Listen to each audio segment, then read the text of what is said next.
আসসালামু আলাইকুম। শুভ সকাল। সবাই ভালো আছি? আলহামদুলিল্লাহ। মানে আরো বেশি ভালো লাগতেছে আমার মায়ের জিটা।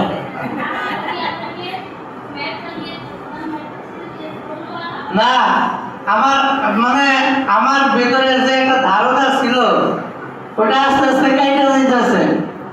ধারণাটা কি? বাংলাদেশের একটা প্রবাদ আছে না যে হতিদের প্লানে কেউ শিখায় না,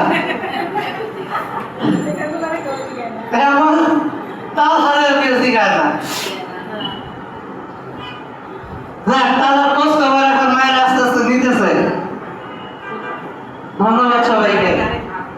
আলহামদুলিল্লাহ, আল্লাহ পাকের মধ্যে ভালো আছি। আরো বেশি ভালো লাগছে আপনাদেরকে দেখে।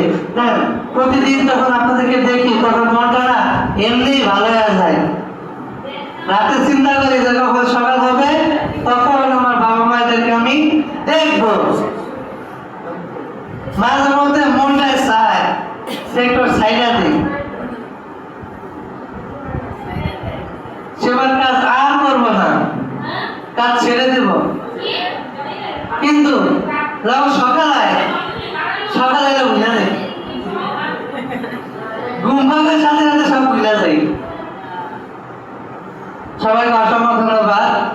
সকাল সকাল সেবা নিতে আসছেন, তাই দোস্তান স্পাইন কেয়ার কোলাপাড়া ব্রাঞ্চের পক্ষ থেকে সবার জন্য অনেক অনেক অনেক অনেক ভালোবাসা। কি নিয়ে ক্লাস করবো বলেন? আজকে আমরা কি শিখবো? কি শিখবো? আজকে আমরা শিখবো, মানে আজকে আমরা জানবো যে এই যে আমরা যে ডিভাইসগুলো দিয়ে সেবা দিই, পাথর, সে পাথর সম্পর্কে আজকে আমরা মুখস্থ করবো। আজকে সবাই মুখস্থ করবো। কি সবাই প্রস্তুত? সবাই প্রস্তুত? বলি নাই সবাই প্রস্তুত? আওয়াজ এই আওয়াজে চলবে না, আওয়াজ বাড়াতে হবে। তার কারণ আমরা হাত ভালো রাখতে চাই। আমরা সবাই সুস্থ থাকতে চাই, সবাই সুস্থ থাকতে চাই। আচ্ছা, তাহলে আমরা যে নিয়মে আপনাদেরকে সেবা দিই সেই নিয়মে আপনারা সেবা নেওয়ার চেষ্টা করবেন, তাহলে সুস্থ হতে পারবেন ইনশাআল্লাহ। তার কারণ আপনাকে যে নিয়মে সেবা দেওয়া হয় এটা আপনার সুস্থতার জন্য।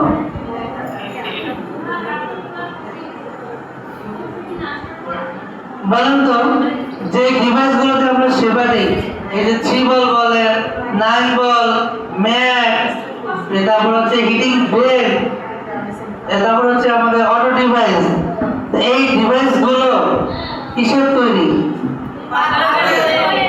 কি পাথর? কি পাথর? ম্যাগনেটিক জেট পাথর। আরে সবার মুখস্থ। দেন ধরে লাগিয়ে দেন। মনে রাখবেন, সারা পৃথিবীতে কয়েক রকমের জেট পাথর আছে, এর মধ্যে সবচাইতে শক্তিশালী জেট পাথর হচ্ছে ম্যাগনেটিক জেট পাথর। যে ম্যাগনেটিক জেট পাথর দোসানের প্রতিটা ডিভাইসে ব্যবহার করা হয়েছে। এই খুশি না বেজান?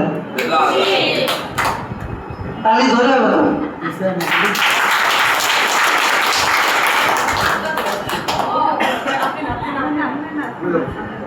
পাথরের ব্যবহার বহুকাল ধরে ব্যবহারগুলো হয়ে আসতেছে।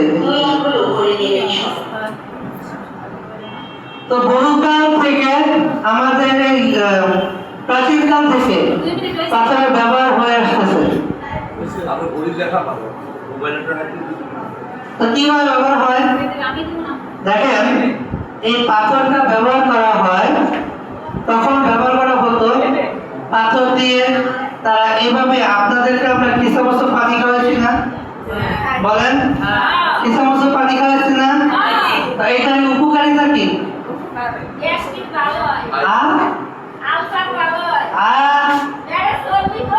একজন জানে আর কেউ জানে না। তার গ্যাস্ট্রিক ভালো, মানে কিছু মাত্র পানি খেলে যাদের গ্যাস্ট্রিক আছে আল্লাহর রহমতে গ্যাস্ট্রিক ভালো হয়।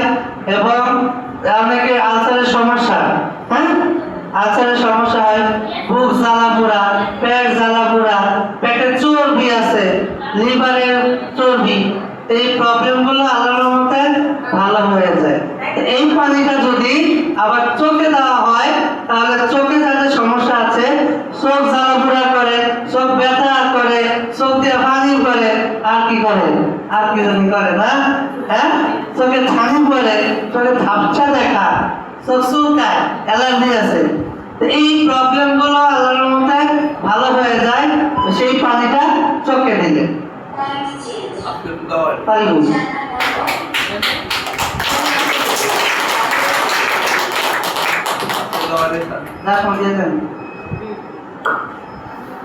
দেখেন এই একই পানি যদি আপনি আপনার চেহারায় ব্যবহার করেন তাহলে আপনার চেহারায় কোনো প্রকার দাগ থাকবে না,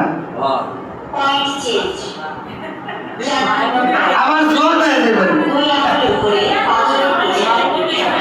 দেখেন না আপনার কোরিয়াতে, আমেরিকায় এদের চেহারা কিন্তু মানে একটা গ্লেজ মারে,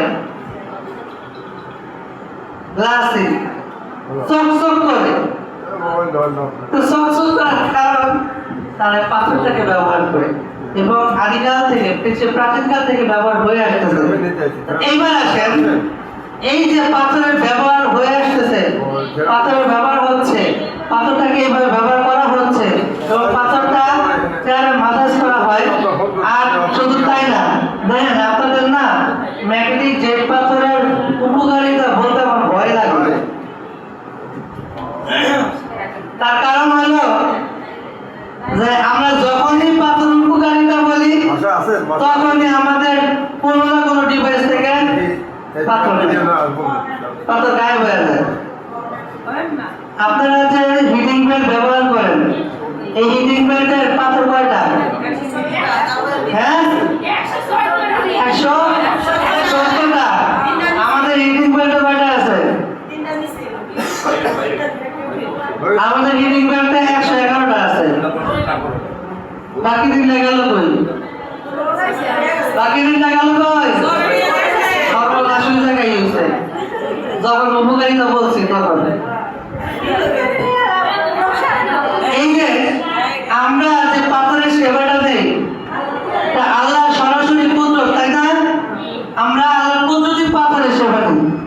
এই পাথরের মধ্যে আল্লাহ পাক এত কুদরত, এত বরকত এবং এত নিয়ামত আল্লাহ পাক দিয়ে রাখছে যে এই নিয়ামতি পাথর ব্যবহারের ফলে একটা মানুষ সবসময় সুস্থ থাকা সম্ভব। সেই নিয়ামত আমরা প্রতিদিন গ্রহণ করতেছি, শুকরিয়া আদায় করবো না? বলেন আলহামদুলিল্লাহ। তা আমরা প্রতিদিন এই নিয়ামত গ্রহণ করতেছি।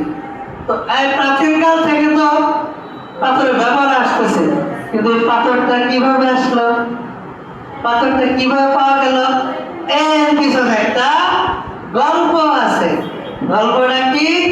গল্পটা হইল, আচ্ছা এর আগে বলেন ম্যাগনেটিক জেট পাথর কোথায় পাওয়া গেছে? কোথায়? দক্ষিণ কোরিয়ায়। দক্ষিণ কোরিয়ায় ইনচং শহরে।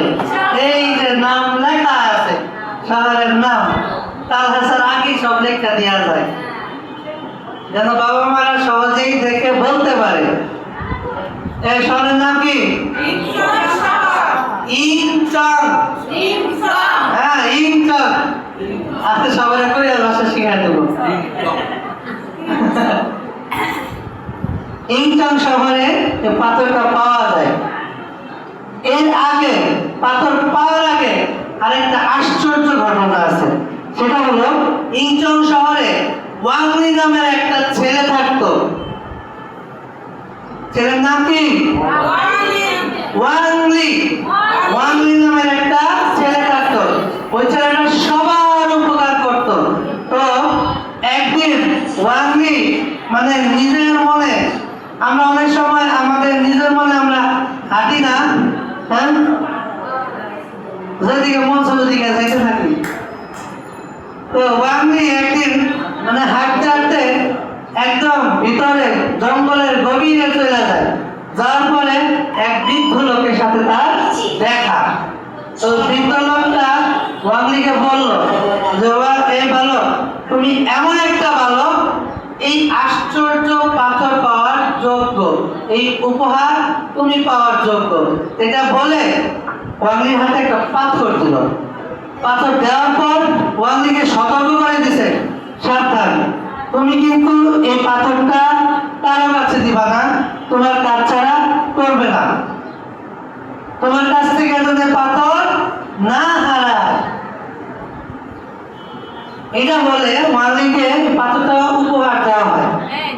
তো ওয়াংলি শহরে গিয়ে, এই এলাকায় গিয়ে ঘটনাটা বিশ্লেষণ করে। এই ঘটনাটা বলার পরে কেউ বিশ্বাস করে, আবার কেউ বিশ্বাস করে না। স্বাভাবিক, এমন একটা আজগবি খবর যদি আমি আপনাকে করি, আপনি বিশ্বাস করবেন?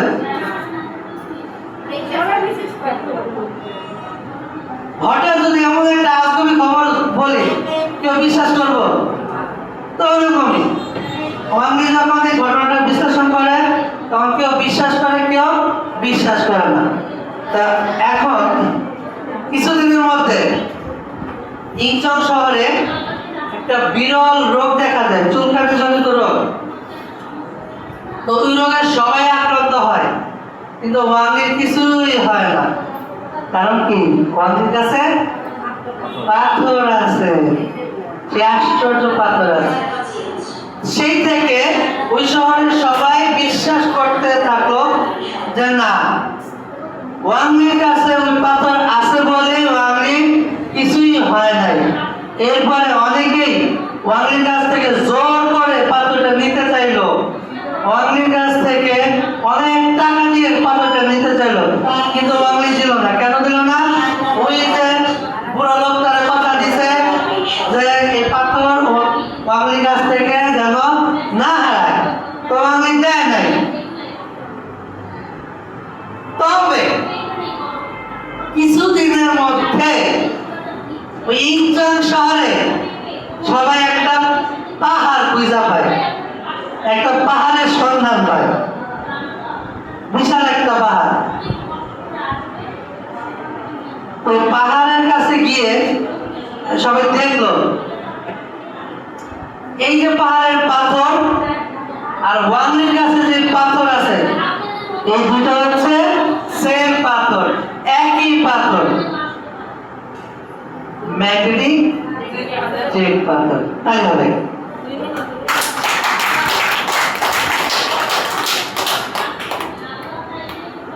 এখন এখানে আরেকটা কথা আছে। আমাদের ডোসানের যিনি প্রতিষ্ঠাতা মিস্টার পাক, তো উনি যখন ডিভাইস তৈরি করে বা পাথরের ব্যবহার শুরু করে, তো উনি রিসার্চ করলো যে ওই এলাকায় মোটামুটি বিভিন্ন সময় সবাই অসুস্থ থাকে, কিন্তু এই পাহাড়ের আশেপাশে যারা আছে তারা কেউ অসুস্থ হয় না, সবাই সুস্থ থাকে। কারণ কি? এই পিছনে তো একটা কারণ আছে, তাই না? কারণটা কি? কারণটা হলো সূর্যের আলো পড়ে না। সূর্যের আলো পড়ে না? আপনাদের মধ্যে প্রশ্ন হইতে পারে যে এই যে নাইট বাল্ব আমরা ব্যবহার করি, এই নাইট বাল্বের তাপ অথবা এই যে ম্যাট আমরা ব্যবহার করি, ম্যাটের তাপ আমার শরীরে, পুরো শরীরে প্রত্যেকটা নার্ভের সাথে, আমরা তো সবসময় বলি যে আপনি যে সেবাটা দিচ্ছেন, এই সেবাটা আপনার শরীরে 4 ঘন্টা সার্কুলেট হয়, এবং এই 4 ঘন্টা সার্কুলেট হয়ে আপনার বডিতে প্রত্যেকটা নার্ভের সাথে এটা মিশে যায়। কিভাবে মিশে? পৃথিবীতে যখন সূর্যের আলো পড়ে তখন আলোটা ছড়িয়ে পড়ে না? আলোটা ছড়িয়ে পড়ে না? পড়ে। ঠিক তেমন হবে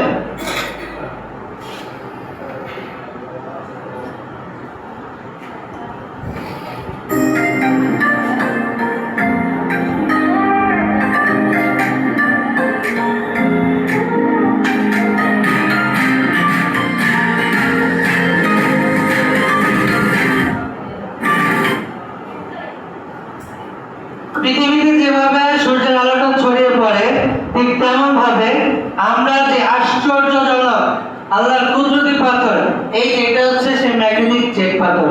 তাহলে হবে ম্যাগনেটিক জেট পাথরের তাপ যখন আমরা নেই, ঠিক তেমন ভাবে আমার পুরো বডিতে এই আলোক রশ্মি ভাবে আমার পুরো শরীরে এটা মিশে যায়। তাহলে বল না,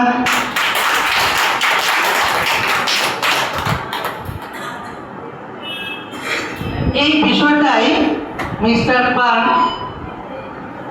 গবেষণা করে বের করছে যে মোটামুটি ইনচন শহরে সবাই তো কম বেশি অসুস্থ থাকে, কিন্তু পাহাড়ের আশেপাশে যারা আছে এরা সুস্থ। কিভাবে সম্ভব? দেখলো এই যে সূর্যের আলোটা পড়ে, এই আলোর তাপটা যত দূর যায়, এতটুকু এরিয়ার মধ্যে যারা থাকে বা যারা বসবাস করে সবাই সুস্থ এই তাপের মাধ্যমে। সেই থেকে রিসার্চ করলো যে একটা ডিভাইস যদি, আচ্ছা এই পাথরের তাপে যদি একটা মানুষ সুস্থ থাকতে পারে, সুস্থ থাকা সম্ভব, তাহলে যদি এটাকে কোনো ডিভাইস আকারে তৈরি করা হয়, এটা ব্যবহার করে সারা পৃথিবীর মানুষ সুস্থ থাকতে পারবে, সেই থেকে চিন্তা ভাবনা করে সর্বপ্রথম সারা পৃথিবীতে সর্বপ্রথম ডিভাইস তৈরি হয় 9 বল। তারপরে আস্তে আস্তে ব্যাগ তৈরি হয়, এবং এভাবেই আমরা যখন ম্যাগনেটিক জেট পাথরের তাপটা নেই, এই তাপে আমাদের পুরো শরীরে এটা ছড়িয়ে পড়ে, আলোক রশ্মি হিসাবে এটা ছড়িয়ে পড়ে। আমরা এভাবেই আমাদের শরীরের একটা পরিবর্তন বুঝতে পারি। ভালো না খারাপ? ভালো না তাই হবে?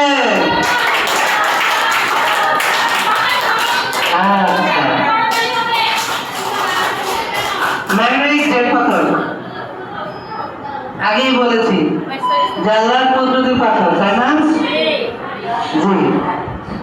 তাই এভাবে কিন্তু আমাদের পুরো শরীরে তাপটা ছড়িয়ে গিয়ে আমাদের প্রত্যেকটা নার্ভের সাথে এটা অ্যাডজাস্ট হয়ে যায়, প্রত্যেকটা অর্গানের সাথে এটা অ্যাডজাস্ট হয়ে যায়। আর আরেকটা কথা আপনারা মনে রাখবেন, প্রতিদিন আমরা যে সেবাটা নেই, প্রতিদিন যখন আমরা সেবাটা নেই, আমাদের শরীরে এটা 3 থেকে 4 ঘন্টা সময় নিয়ে সার্কুলেট হয়। আমরা এই জন্যই বলি যে আপনারা যখন সেবা নিতে আসবেন গোসল করে আসবেন। যদি সেবা নেওয়ার পর গোসলের চিন্তা করেন তাহলে 4 ঘন্টা পরে গোসল করবেন। হ্যাঁ, আপনাদেরকে আমরা সবসময় বলি যে আপনার চাদর দিয়ে ঢেকে সেবা নেবেন। আপনারা অনেকেই চাদর দিয়ে ঢেকে সেবা নেন না, এতে উপকারিতা কম আসে। চাদর দিয়ে ঢেকে সেবা না নিলে উপকার কম হয়। আপনি যখন চাদর দিয়ে ঢেকে সেবা নেবেন তখন আপনার শরীরে 11 সেন্টিমিটার গভীরে তাপমাত্রা পৌঁছায়। কত সেন্টিমিটার? কত সেন্টিমিটার? 11 সেন্টিমিটার। আর একটা মানুষ সুস্থ থাকার জন্য 11 সেন্টিমিটার তাপমাত্রা তার শরীরে দরকার। যখন আপনি খোলা অবস্থায় সেবা নেন তখন তাপটা ছড়িয়ে পড়ে, আপনি কিন্তু পরিপূর্ণ তাপটা পাচ্ছেন না। আর আপনার শরীরে যতক্ষণ পর্যন্ত পরিপূর্ণ তাপ না যাবে, ওই তাপ থেকে আপনার শরীর থেকে ঘাম বের না হবে, আপনি কিন্তু উপকার পাবেন না। উপকার পেতে হলে আমাদের কি করতে হবে? নিয়ম মেনে সেবা নিতে হবে। গোসল করে আসবো, সেবা নিতে আসবো, গোসল করে আসবো, চাদর নিয়ে আসবো। এটা রোজার মাস, এই জন্য পানির কথা বললাম না। রোজার পরে সবাই একটা করে পানির বোতল নিয়ে আসবো, খালি বোতল আনবেন না, পানি বইলে আনবেন। বোতল আনতে মানে বোতল আনতে বলছে কিন্তু বোতল আনবেন না, শুধু বোতলে পানি আনবেন। সেবা নেওয়ার আগে পানি খাবেন, সেবা নেওয়ার পরে পানি খাবেন। এটা রোজার পরে।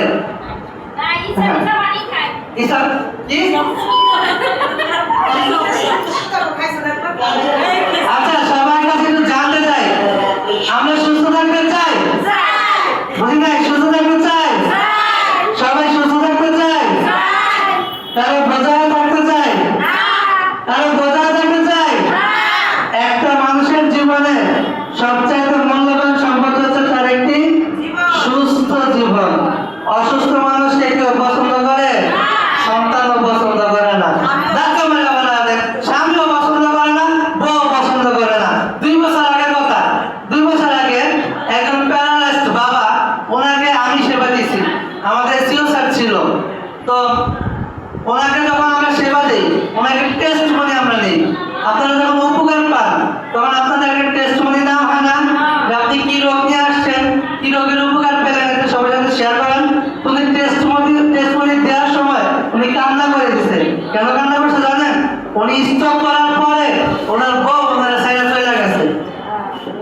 যে পরিবারের জন্য আপনি এত কিছু করলেন, যে আত্মীয় স্বজনের জন্য আপনি এত কিছু করলেন, আপনি যদি অসুস্থ হয়ে দীর্ঘদিন বিছানায় পড়ে থাকেন, আপনার সন্তান, আপনার পরিবারের সদস্যরা, আপনার আত্মীয় স্বজন, আপনার প্রতিবেশী প্রত্যেকে একটা সময় গিয়ে আপনার মৃত্যু কামনা করবে।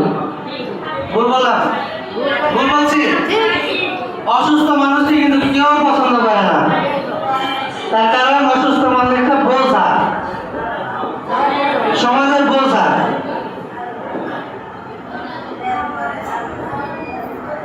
একটা অসুস্থ মানুষ যখন লং টাইম ধরে বিছানায় পড়ে থাকে, তখন সেই মানুষটা নিজেকে খুব অসহায় মনে করে, কারণ এমনিতেই সে অসহায় হয়ে যায়। একটা সময় ঠিক মতন তার সেবা কেউ করে না। অতএব আমরা কেউ কারো বোঝা হয়ে থাকতে চাই না, আমরা সবাই সুস্থ থাকতে চাই। সুস্থ থাকতে হলে কি করতে হবে? কি করতে হবে? নিয়মিত দোকানে আসতে হবে। আবার এই বন্ধের দিন আসেন না, শুক্রবারে বন্ধ, এই যে এখন ঈদের বন্ধ, বুধবার থেকে আবার আগামী বুধবার পর্যন্ত, মানে 25 তারিখ আমাদের সেন্টার খোলা। মিস করবেন না? মিস করবেন? অনেক মিস করবেন। আর কি মিস করবেন? সেবা মিস করবেন না,